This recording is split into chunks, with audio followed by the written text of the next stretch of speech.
ഈ കാണുന്ന ഐറ്റം ഉണ്ടാക്കാനുള്ള പരിപാടിയാണ്. അതിന് നമുക്ക് വേണ്ടത് ഇതേപോലത്തെ അത്യാവശ്യം വലിപ്പമുള്ള കുറച്ച് കുപ്പികളാണ്. ഈ കാണുന്ന കുപ്പികളിൽ നമ്മൾ ആദ്യം ഇതിൻ്റെ ബോട്ടം ഭാഗത്ത് ഹോളിട്ടെടുക്കണം. ഈ കാണുന്നതിൻ്റെ കൂട്ട് നമ്മൾ 4 സൈഡിലായിട്ട് 4 ഹോളിട്ടാണ് എടുക്കുന്നത്.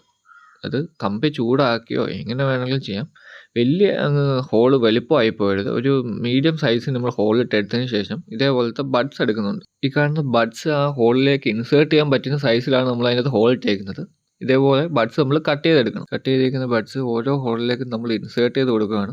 4 ഹോളിലും ബഡ്സ് ഇൻസേർട്ട് ചെയ്യണം. ബഡ്സ് എല്ലാം അതിനകത്ത് ഇൻസേർട്ട് ചെയ്ത് കഴിയുമ്പോൾ ഇങ്ങനെ ഇരിക്കും. അത് കഴിഞ്ഞിട്ട് നമ്മൾ അടുത്തായിട്ട് ചെയ്യേണ്ടത് പച്ചക്കറി വേസ്റ്റ് അത് കുപ്പിക്കകത്ത് ഇടുന്ന രീതിയിൽ കട്ട് ചെയ്ത് എടുത്തതിന് ശേഷം നമ്മൾ ഓരോ കുപ്പിയിലായിട്ട് ഫില്ല് ചെയ്തെടുക്കുക. പച്ചക്കറി വേസ്റ്റ് നമുക്ക് ഒരു ദിവസം എന്തോരം ഉണ്ടോ അതിനനുസരിച്ച് നമുക്കത് നിറച്ചെടുക്കാം. അതിനുശേഷം നമ്മൾ ഓരോ ബോട്ടിലിലും വെള്ളം നിറച്ചെടുക്കണം.